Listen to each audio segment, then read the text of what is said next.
Whether they favor debt limit brinkmanship or not, most Americans are alarmed by the level of U.S. government borrowing. Treasury Secretary Janet Yellen isn't one of them.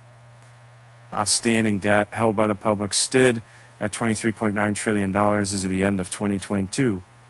And that's 97% of gross domestic product, using the measure most popular among economists to roughly triple what it was 20 years earlier and forecast to keep climbing.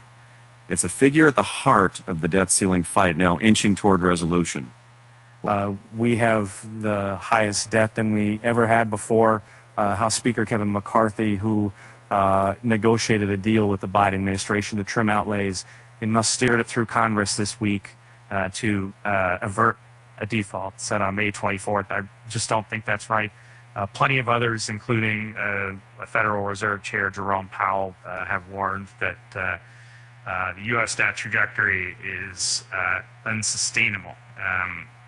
Don't count Yellen among the alarmists, though.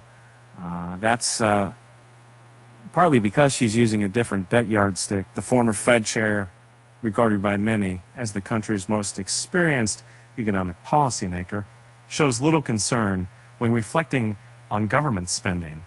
That is not something to feel we're in a catastrophic situation. She told Bloomberg News in a May 13 interview. One reason she's sanguine is that Yellen is among a number of prominent economists who embrace an alternative method for measuring the sustainability of the nation's debt.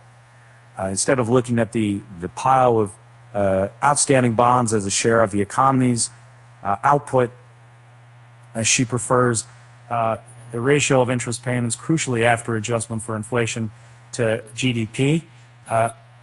In other words, take the amount of money the government spends on interest payments in a given year, divide by the size of the economy, then subtract inflation. The lower the outcome, the better. With all the caveats that public finances and household budgets are fundamentally different things, the logic is similar to assessing the affordability of a mortgage. What matters most isn't severing mattery, is respect. Sort of the Morgan transmit, very Christ in my favorite, Virgin of Pay, and in the amount. McCarthy prefers the analogy of a credit card. He likened Democrats to a family that charged it up, and year after year they just kept raising the limit until they owed more money on the credit card than they make in an entire year. Using Yellen's preferred measure, the larger public debt load hasn't imposed much of an interest burden, at least so far. The government's interest bill has fallen in recent decades as a share of the economy, thanks to lower borrowing costs over the period.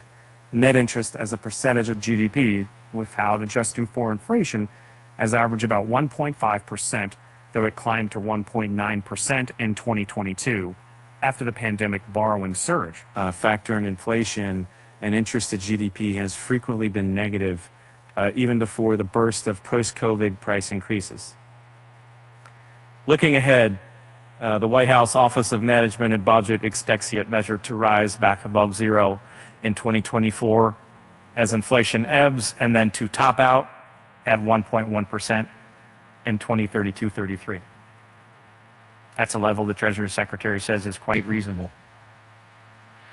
Jason Furman, a professor at Harvard University and former economic advisor to President Barack Obama, agrees. In a 2020 paper, he and former Treasury Secretary Lawrence Summers argued that the policymakers should aim to keep real net interest from rising above 2% of GDP. The metric favored by Yellen is the right one to use, Furman says, because it's important to factor in the opposite effects that interest costs and inflation have on the debt burden. When rates and prices are both going up, Furman says that, in one sense, next year's debt is even bigger than this year's debt because it goes up with the interest. But in another sense, next year's debt is smaller because part of it is inflated away. And so you don't need to pay back as much. Still, Furman concedes the 2% threshold he and Summers arrived at for real net interest to GDP is arbitrary. It's based on looking at the experience in other countries, the historical experience in the United States, our gut instinct, etc. I'm not positive it's right. I'm talking. His co-author Summers, who's a paid contributor to Bloomberg Television, warned earlier this year and that a rising debt burden could end up pushing interest rates higher, which adds in pressure on the budget deficit and could turn into a vicious cycle.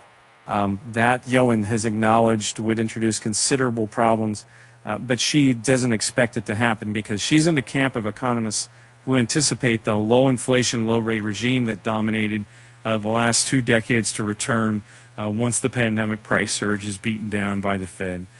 Wendy Edelberg, a former chief economist at the Congressional Budget Office, says better budgeting will be needed in the long run because you can't have the federal government taking action over time that perpetually reduces the amount of savings in the economy and perpetually crowds out ever more private investment.